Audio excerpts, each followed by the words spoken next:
ఇక నిరుద్యోగులను కాంగ్రెస్ ప్రభుత్వం మోసం చేసిందన్నారు సామాజిక కార్యకర్త బక్కా జడ్సన్. లక్షలాది ఉద్యోగాలు ఇస్తామని చెప్పి దగా చేశారని ఫైర్ అయ్యారు. గాంధీ ఆసుపత్రిలో ఆమరణ దీక్ష చేస్తున్న మోతీలాల్ ను పరామర్శించడానికి వెళ్లిన బక్కా జడ్సన్ పోలీసులు అరెస్ట్ చేశారు. రేవంత్ రెడ్డికి ఒక్క నిమిషం కూడా సీఎం కుర్చీలో కూర్చునే అర్హత లేదని ఆయన మండిపడ్డారు. సీఎం వెంటనే రాజీనామా చేయాలని డిమాండ్ చేశారు. గ్రాడ్యుయేట్ ఎమ్మెల్సీ గెలిచిన తీర్మానం మళ్ళీ ఎక్కడ పోయిండు సబ్స్క్రైబర్స్ మొత్తం అల్లొక తీసుకో కావాలి. ఈరోజు సూర్యాపేట చంద్రాపేట మోతీలాల్ 8 రోజులకే దీక్ష చేస్తా ఉంటే తీర్మానం మళ్ళీ గ్రాడ్యుయేట్ అక్కడికి గెలిచినోడు ఎక్కడ పోయినా గాడిది. కాబట్టి ఈరోజు రేవంత్ రెడ్డి కొత్త నినాదం ఎత్తుకుంటున్నాం.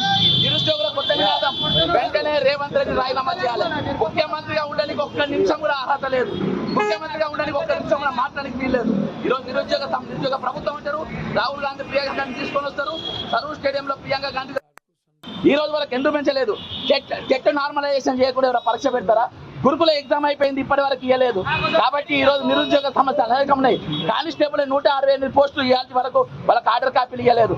కాబట్టి ఈ పనికి మాలిన ముఖ్యమంత్రి, అవగాహన లేని ముఖ్యమంత్రి, ముఖ్యమంత్రి భారత రాష్ట్రంలో ఎక్కడ కూడా లేనటువంటి ముఖ్యమంత్రి